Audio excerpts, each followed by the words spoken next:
I thought I was having a massive heart attack. I could not move. My wife had to help me into the car. Finally, when I got to the emergency room, they saw me. They started running and grabbing the wheelchair. I stayed in the emergency room 12 hours.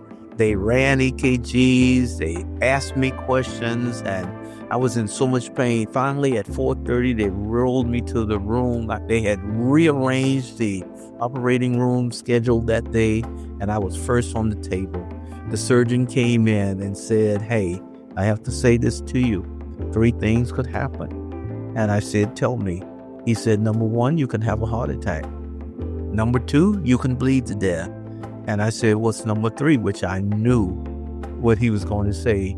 He said, "You can die." I took his hand and I put it over my heart. And I said, "These are healing hands and nothing is going to happen." Time to embrace change and be about that life. This is Dr. Bass with the About That Life podcast, the podcast about life or living intentionally forever. As you know, I have the pleasure and honor of working with individuals, not only locally, regionally, but also nationally and internationally. And today, I thought it'd be good that you all get to meet one of my mentors, someone whose vision has extended beyond where his hands can reach, and he's truly embodied this concept of servant leadership.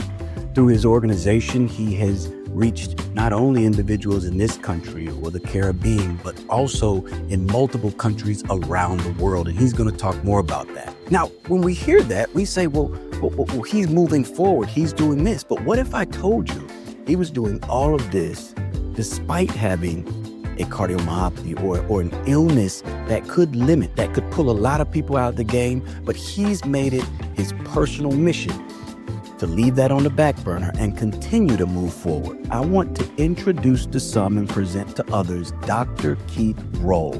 Now, Dr. Rolle, we welcome him as an ambassador, as an apostle. Dr. Rolle is a servant leader that bridges the gap of faith, medicine, and global service. Dr. Rolle is a retired U.S. Air Force chaplain with more than 2 decades. You heard me right, 20 years, more than 20 years of military service. Decorated with multiple meritorious service medals and commendation medals. He holds a doctorate in ministry, in leadership and organizational systems from Bethel University, a master's in divinity from Oral Roberts, and a BS in business management from the University of Maryland. I told you, he is a luminary in this space, and I am just glad to be a part of Royal Ambassadors Ministry. He is the founder, the visionary that started this ministry from grassroots, and now they're building clinics around the world. Again, as I mentioned, I want to introduce to some and present to others Dr. Keith Rolle. How are you doing today, sir? Well, I am doing mighty fine here in H-Town. That's Houston for many people that do not know. And I am so elated to be your guest on this program. You have been on my Keep It Real TV. So I am so honored to return the favor to you to be your guest. You've been also on some of our other medium platforms, such as our Global Summit. So you've done beautiful educational pieces for men health, and we had men from all around the world in Africa, Fiji, Australia, South Africa, England, as well as France and Europe, as well as the United States. And we just thank you for your health contribution. Well, I mean, and again, you talked about that full circle where you moved, but growing up or being from the Bahamas and then moving to Florida, talk about that childhood transition, that move from one place to the other, because I know that, in the Bahamas, you are doing work there now, but talk about growing up and how that really shaped some of your decisions about philanthropy and reaching a global stage. Talk about that for the folk. Thank you, Dr. Betts. And it's about foundation. And we have to start on the night that I was born. It wasn't a rainy night in Georgia.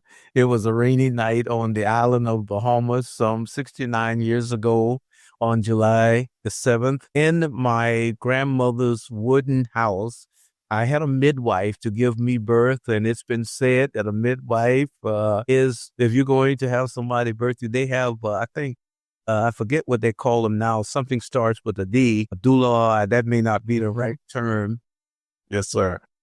Anyway, my daughter just recently had my granddaughter. I have 4 grandboys, and that's how she gave birth. But I had a midwife, and I was born in her house. And when I was born, later on in life, she told me, Dr. Bass, that she saw the hand of God on me when I crowned and came out of my mother's womb. So what she did, she took me from my mother. My mother and father, they hadn't gotten married yet. They did get married later on. And so for 5 years, she was instrumental in helping with the foundation, the fundamentals and faith. She took me to church. And that's where I really had it invoked and things imparted in me. And I remember growing up, Dr. Batts, I could go to church at 4 years old, and I would wanted to be a preacher. It was in me, and I would gather all of the kids in the neighborhood, and I could go and recite the message and the sermon that the pastor preached verbatim. I had a choir and did funerals for dead animals and all of that. And what you do as a child is a preview of a coming attraction. But you asked me, and then later on in life, I was late in life, and I found out that my great-great-great-great-grandfather was a missionary and also a preacher. And so it's in my DNA what I am doing. My goodness. And so, I mean, and that rolled right into what you were doing in terms of servant leadership, because even at that young age, you knew that Christ had his hand in your life. And then, I would say sometimes people take one direction. I mean, you took that direction, but then it expanded. I mean, and I just want you to touch on how that kind of blossomed and moved you into Royal Ambassador. Now, we're going to talk about RAM a little bit later, but really talk about how those childhood experiences shaped your idea about philanthropy and helping others and reaching outside yourself. I said, what you do as a child is a preview of a coming attraction. And my late spiritual father and mentor, the late Dr. Miles Monroe, who was a board advisor to Royal Ambassadors, which we will discuss that in depth later on, he said that everyone is born with a why. You are born with a purpose, and purpose is the creation of a thing. And so you have different people that may be doctors, such as yourself. I wanted to be a medical doctor. I could have been bivocational, because there are some pastors that are medical doctors or dentists as well. But I was told as a young child, and it really crippled my dream. And I bring this up because I want to speak to all of our Gen Zs and Gen As and even our millennials. Do not let anyone paralyze you or cripple you or discourage you from what you feel your God created and driven purpose is in life. Even though you may be derailed, you may have to go through detours, and you may be distracted. And like I was saying, my grandmother helped with my faith foundation. But, when you grow up, you stray away from that. I was mischievous. I did a lot of things. But as a child, I was a leader. And when my father passed in 2018, I didn't do his eulogy. I did do my youngest brother when he died, and that was painful. And I said, well, when it comes to my mom and dad, if I'm still around, I won't do that. But this is what I'm getting at. Right before the pastor got up to do the eulogy, I gave lessons learned from my father, and I also did it with my mother, which she just died last year. And I thank you I would talk to you about some things. And when we get it to my cardiomyopathy, she also had that, and I inherited it, and I did not know I had it. But anyway, 3 lessons I learned from my father was responsibility, accountability, and leadership. That trilogy. And from my mom, I learned respect and to treat people with kindness and also to love. So if you add 3 plus 3, it equals 6. And so that's what they imparted into me. Those were values, and you cannot escape principles and values because it helps shape your character. We can have all of the charisma we want in the world, Bob, but if we don't have values, And if we're not a person, a principle in character, it means nothing. I'll never forget in my junior year in high school, the guidance counselor, Mr. Wayne Fortenberry. I grew up during the time of integration and I was lost. My parents didn't have money to send me to school. And he said, you will do good in the Air Force. I'm glad I selected the Air Force because my dream and my desire, Dr. Bass, was to travel the world as well as to get an education. And I did all of that in the Air Force. My bachelor's, I had to get out to go for my master's in theology, divinity at Oral Roberts University, in which I was a Benjamin E. Mays Fellow, and they brought me back in as a chaplain. And so I served there at Lackland Air Force Base. I didn't run into you at that time. I ran into you years later. And then I didn't have my doctoral degree in leadership and organizational system, but I had started it before I got out of the military, and the military paid for everything. So as a child, I was a leader. That the leadership acumens and the qualities were embedded in me in caring for siblings. Even some of my childhood friends, I would witness to them about Christ. In fact, here 3 weeks ago, and then I'll let you get to the next question. I had a friend that was older than me, and I would witness to them, and they say, "Oh, I don't want to hear that faith stuff. I don't want to hear about Jesus." And he said, told my sister, because my sister still stay in contact with them. His youngest sister and the youngest sister were sad. She has passed on.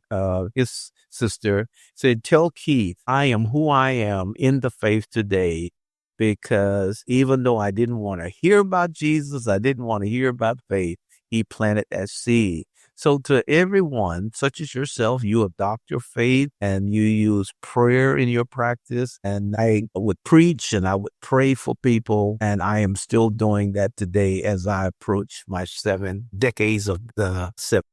Wow. Yeah, no, it's powerful. And again, you kind of span the gamut of a lot of things that we wanted to touch on. I mean, and one thing that you highlighted was you're extensively traveled. I think probably over 40, almost 50 countries around the world, and the lessons that you've learned there. But one thing that you didn't talk about, I want you to expound on this. You actually co-authored a book with, what many would consider some of the greatest thought leaders in both the religious space and the leadership space, of the 20th century. So how was that experience, or how did you kind of move into that space of being an author? And you always were a teacher, but what did that really help you and really cultivate in you in developing that?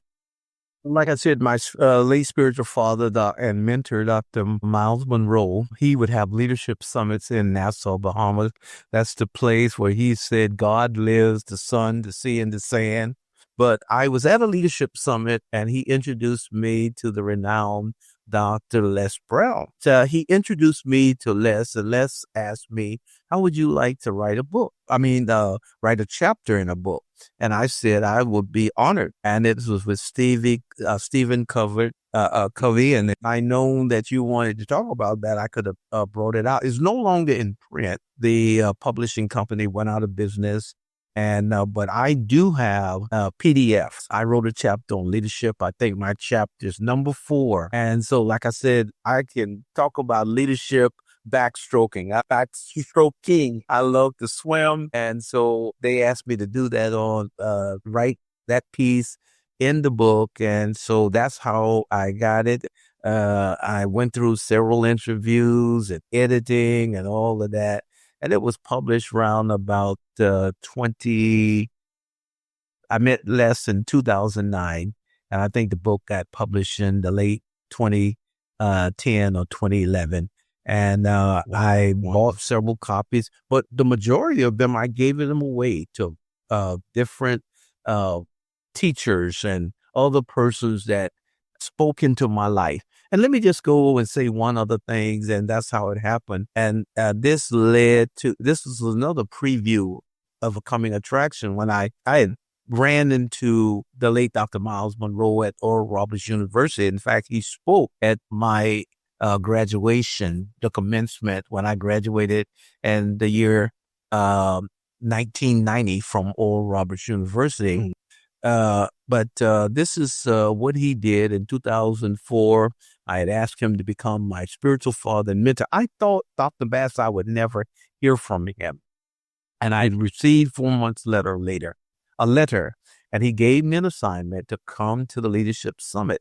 I had already gone previously in years past, but this one was special. I asked him to be a Royal Ambassador diplomat, to be on our board as an advisor or a board of governor. You were a board of director and you served as chair. But what he did was he had me come to his office. And in the middle of it, he told me of our session. I only had 5 minutes, he said, to tell the story and the vision, the mission, the core values and objectives and plans about Royal Ambassadors. And he was so mesmerized by how I had it all laid out on a blueprint. And he stopped and we spent 45 minutes in the hour. Now, this is doing when he had high profile guests, ambassadors and other prestigious pastors there. But he took time for little old me, and I'll never forget that. But in the course of our talking, he went into a prophetic utterance where he started prophesying over my life. And he said, "You are a kingdom ambassador. You are a royal ambassador. You are a peace ambassador to the United Nations." This is 2004. He's saying this. And I want you to know what your father say, what he speaks, the sound you hear is set in motion and settled in heaven. And in 2015, I ran into another late spiritual father that ordained me to be an apostolic ambassador at large for the church, their redemptive life. The late Dr. Harold Calvin Ray and Pastor Brenda, they took me to the UN in 2016, about 435 educators, bishops and pastors and business people. And in 2021, I go speaking in New Jersey at a graduation of a seminary. And there I was given an appointment letter to be a peace ambassador to the United Nations. And it all goes back to 2004, where he saw this and he spoke it. So it's very critical that parents, you are to discover the purpose God has put in your children. You are to be a steward. They are not to become what you want them to become. They are to do what God created them to do. And so it was in me to be a leader. It was in me to be an ambassador. And that's why I am doing this with Royal Ambassadors. In fact, he even told me to change my name of the nonprofit, of the ministry. It was something else. And I hesitated. I didn't heed his instructions for 2 years. But the moment I changed that name, money started coming in. Things started happening. And also, I'll never forget a prophetic word that Pastor Brenda Ray, the wife, who's now pastoring there at Redemptive Life in West Palm Beach, where I grew up, and I still go back to, she said when I got ready to leave to come back to San Antonio, she had me to raise my hand. She put an envelope from the church in one and an envelope from business. And she also said that businesses and churches will give to you. And we have taken in a lot of money, gifts and kinds from various organizations. We were able to get a operating room theater for a hospital up in the mountains of Mangpong, Ghana. And we gonna talk. Remember, we gonna get to that. okay, We can't give them everything up front, because I mean we could, and that just gives you all an idea of the expansive nature of his ministry and his passion. And if you can't see that, then again, it's one of those things where just listen to him. Just listen to how, even through how he speaks, it's empowering. Now, we're going to shift gears a little bit here, because not only did I want to give you some insight to who he was as a person and as a professional, I wanted to talk to you about, one challenge that he has where we intersected, at me as a cardiologist and him as an individual who is just pushing through. But he had some changes, some symptoms that, again, weren't easy to delineate, and we tossed them around. But today, we're actually going to be talking about a lesser known cause of cardiac dysfunction or cardiac abnormality called cardiac amyloid. And sometimes this is called stiff heart syndrome, where an abnormal protein goes to where normal heart muscles or tissues are supposed to be and starts to change how that heart works. The difficulty is that in many cases, we want to know how well our heart squeezes, right? We want our heart to be active. But with cardiac amyloid, what happens is your heart has an inability to relax. So it's stiff, it's harder, it doesn't move. And so some of those symptoms of shortness of breath, fatigue, and you all just heard Dr. Rolle say, I'm traveling to 46 countries, I'm writing books. But when he and I talked, it was more to say, I still have the desire, I still have the want, but man, I'm just a little bit tired, and things were changing. And so now, despite that, you've been able to hear him talk through his testimony.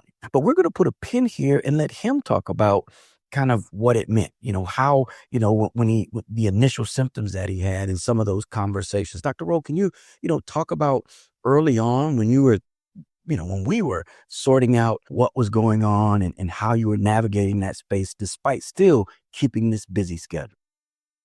Well, thank you, Dr. Batts. And you were a pioneer and on the front end, as well as you gave me some proactive things. You weren't my cardiologist. I was going to the Veterans Administration here clinic in Richmond, and then I had to also go through a battery of tests at the Michael DeBakey VA hospital here in Houston. But in 2022, it was prior to that, I was diagnosed with sleep apnea. And then I also started having a lot of pain that would radiate in the wrist area. And that was a sign as well. My wife would tell me that you don't realize that you will have shortness of breath. Even when I didn't put the sleep apnea machine, she said, seems as if you're grasping in your sleep. And all of this is tied in with this amyloidosis. But I went home at Christmas, my mom around Christmas time, right before Christmas, and my niece, Dr. April Rolle, who is my youngest sister daughter, is a medical doctor. Did a residency at Stony Brook, and she was going to be a surgeon, but she elected emergency room management medicine. And she said, Uncle Keith, do you realize that as I was walking up the stairs, I was huffing and puffing, and I couldn't make it, and I had to stop after climbing 3 stairs. And then she examined me, and she said, hey, your feet are swollen, ankles are swollen.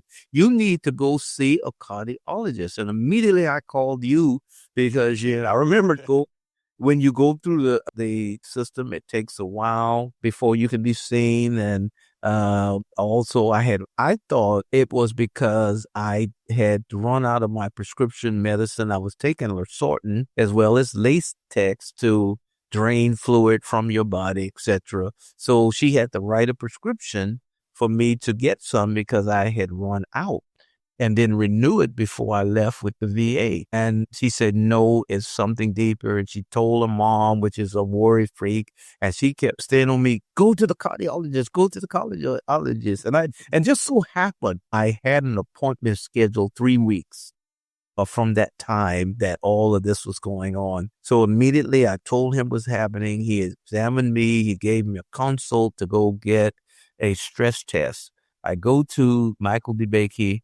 I could not even stand when they tried to increase the volume, not volume, but they increased the speed on that machine. They stopped it immediately. And they said, hey, you are threatening a stroke or a heart attack. And then they rescheduled me to go through where they can inject some dye into my heart. They put me on the table, and then they can cause the heart to accelerate. And then I had to go through another battery of tests where they put me through this machine for 3 hours, pulling me in and out, and cameras and everything. And I said, what in the world's going on? But I am so grateful that you were no longer the board chair of Royal Ambassadors, but we had a relationship, and I trusted you, and I appreciate because I was really frightened, and not scared, frightened, but just, hey, what's going on? Because my immediate cardiologist, when I went to the Houston Cardiac Heart Association, he had said one thing, and I had asked for a third opinion, a second opinion, and you were my third opinion. I would bounce things off with you because I trusted you because of your success rate that you had, because you and I had a mutual friend, I'm not going to call his name, that also had a heart problem. But this amyloidosis is hereditary. We didn't know my mom was diagnosed with it. My younger brother had rheumatic heart disease. And then when I went to the second cardiologist, he said, no, it's amyloidosis.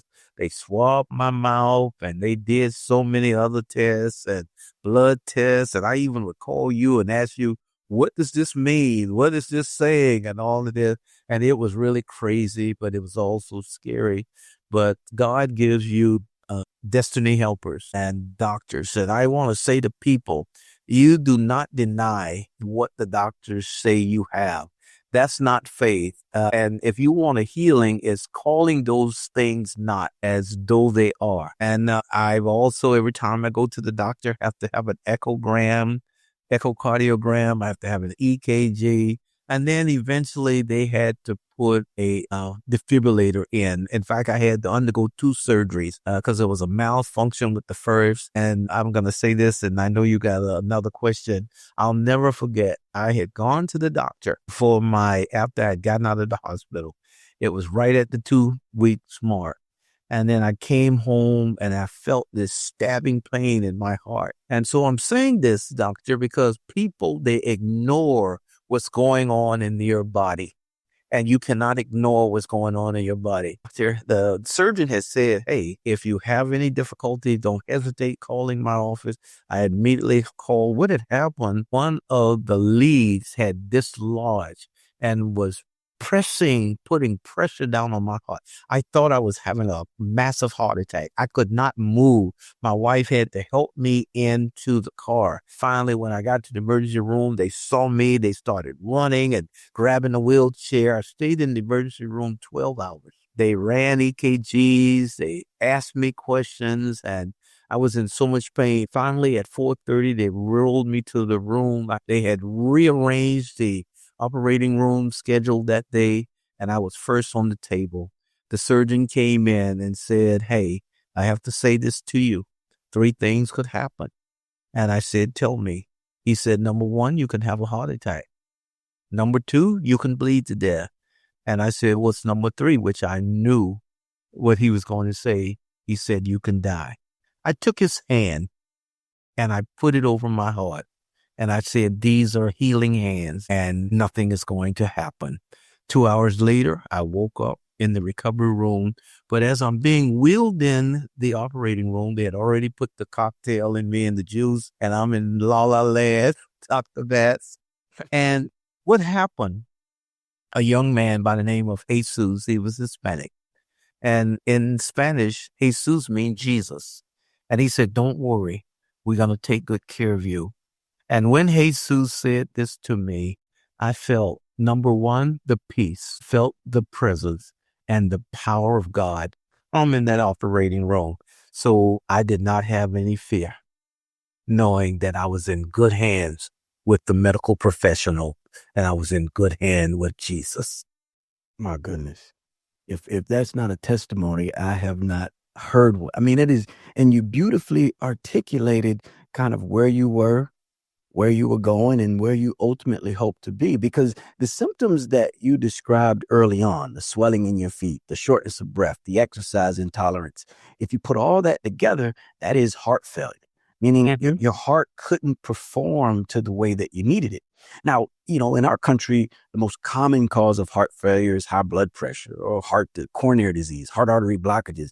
But the thing about amyloid is you don't need either of those. And you said it, I had a heart cath, things look good, but it is listening to your body. And you and I had talked about some of those, what we call non-specific symptoms. Like, why do I have this carpal tunnel? That was the numbness and tingling. Why don't I have this neuropathy? I remember and these were the conversations. And as we were putting it together, I was saying, hey, this sounds like that. You said, well, Doc, that sounds like what he's, and the more and more we talked, and as you went on this journey together, because again, I wasn't your primary cardiologist, I was kind of, like you said, the third opinion and just helping for my, just listening and navigating that space. And I think for a lot of individuals, whether they're a patient or not, they need to have that, number one, someone to bounce things off of. They need to have that person that when they can't reach the doctor, when they can't do that, they need to have that. But more importantly, I think the biggest thing that you had that helped you get through this phase that many people don't was your faith. So how important, and you told the story about going, but how important is faith when you're trying to overcome a medical condition where doctors say, hey, the life expectancy is X, or hey, you won't be able to do. How important is faith in that equation? Faith is very critical. Faith is very powerful. And faith has to be at the forefront of whatever you're going through. I think about people that may be in 4th stage cancer, but yet still they have beaten all odds, and you're going to have to do it afraid. There were times I was very afraid and nervous, and I'm on so much medication.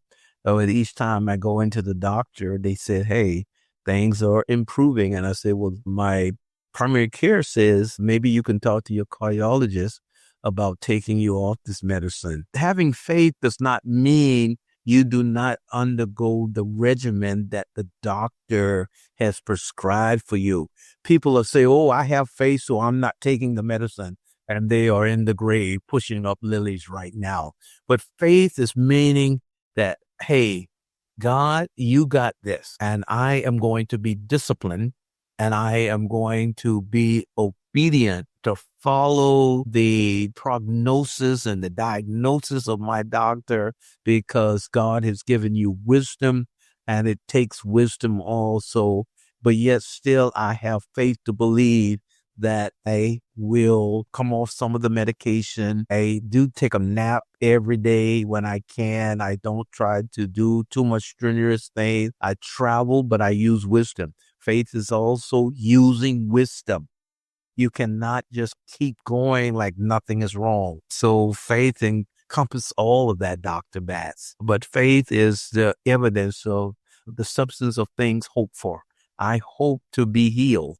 And I hope, they're going to keep this defibrillator in, and God can do a gradual healing, and God can do progressive healing. But there was someone in the Bible that says that even if God does, the 3 Hebrew boys saying, even if he doesn't deliver us, he is still able. And that's the faith that you must have. But we went up to the Ozark Mountain, and Abbott is the one that does this defibrillator, and it sends the signal to my cardiologist. And they called me the next day when I had gotten back from Branson, Missouri, said, come in. And I was again frantic, and I went into afibrillation. But even before I had went in to see the doctor and they did the test again, I called you and said, and you had hit it right on the head what this was. And I thank God for you that I have a friend.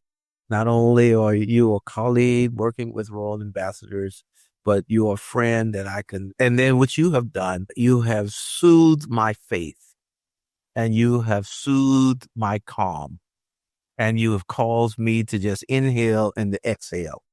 And so that's what faith is. Inhale and exhaling, knowing that I'm standing on the promises of God. I'm standing on the word of God. And even if he doesn't, he's still able. He's still a healer. He's still the same yesterday, today, and today.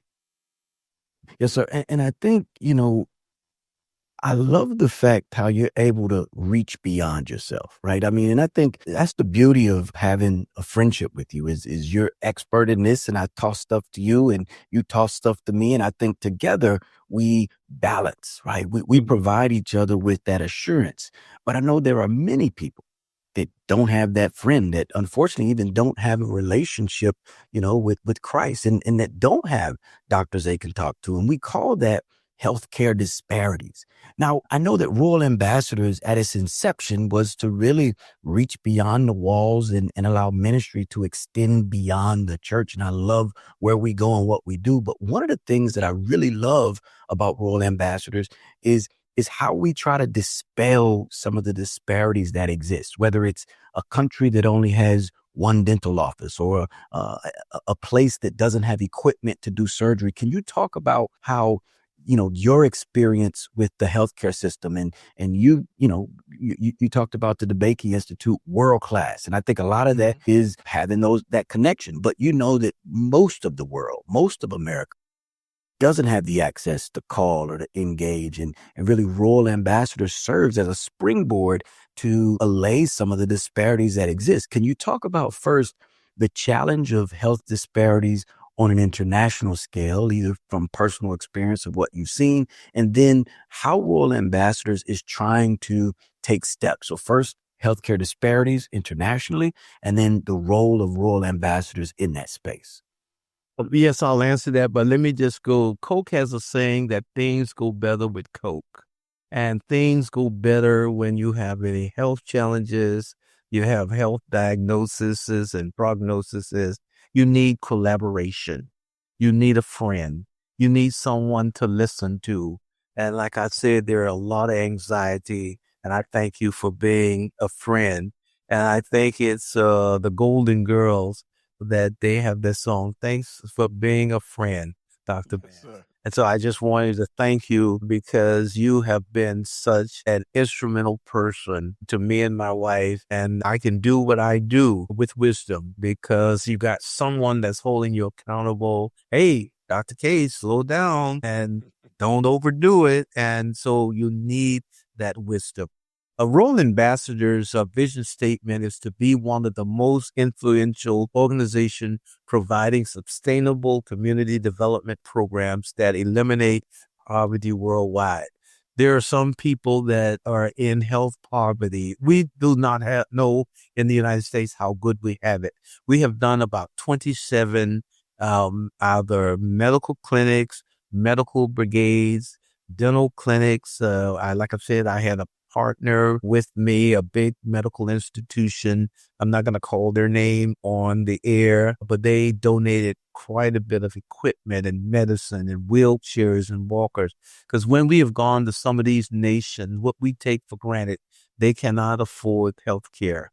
They cannot afford to see a doctor. We have gone to a place like Dominican Republic. My daughter, youngest one, was 13, and a friend of mine that was a dentist in the Air Force, he had gotten out and he said, "Dr. Rolle, I want to go with you." And they saw 300 people. Some of them needed their tooth extracted, and some of them had other problems in their mouth, and they didn't have the money. But what I am to do as a Royal Ambassador, as a peace ambassador with the United Nations, where they have 17 developmental goals, and our specialty is water and also medical and community collaboration, as well as food security. And we've done all of these. We've gone to Haiti. We have a church has partnered with me to build a home. We have churches and businesses and individuals, Starbucks even help us to drill wells. But getting to the question, many people and nations, I know I was able to get doctors to leave their practices,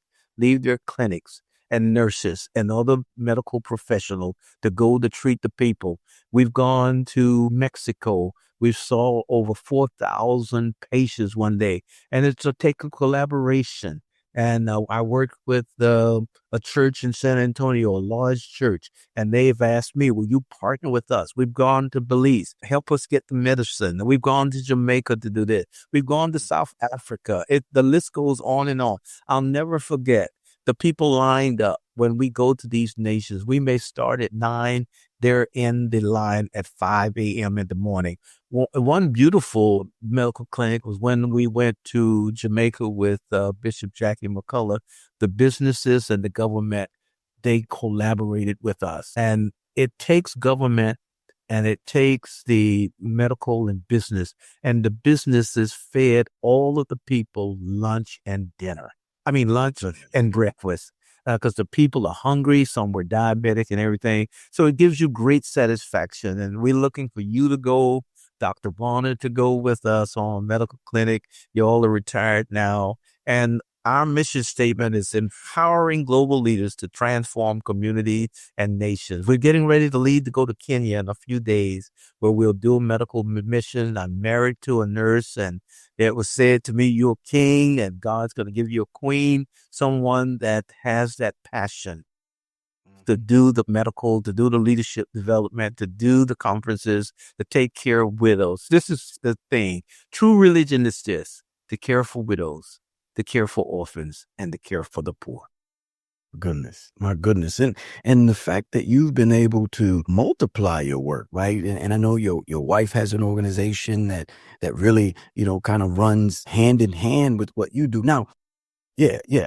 Now, all that said, what is your vision for Royal Ambassadors? And we affectionately call it RAM, but Right. what is the vision for RAM in 2030? Because your strategic plan, and I saw it, I can't go through it, but you had phases, you had steps, and I just want people to get a quick snapshot so they can be as excited as I am about what we're about to embark upon. And what is your vision for RAM over the next 5-10 years?